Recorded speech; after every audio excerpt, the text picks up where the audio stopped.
Welcome to new TV Telugu.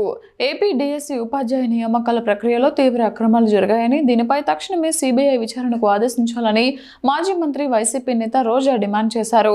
YCP పిలుపు మేరకు నగరంలో చేపట్టిన 3వ రోజు రిలే నిరాహార దీక్షలో ఆమె మాట్లాడుతూ, ముఖ్యమంత్రి చంద్రబాబు, ఉప ముఖ్యమంత్రి పవన్ కళ్యాణ్, మంత్రి నారా లోకేష్ ఈ అక్రమాలపై ఎందుకు నోరు విప్పడం లేదని ప్రశ్నించారు.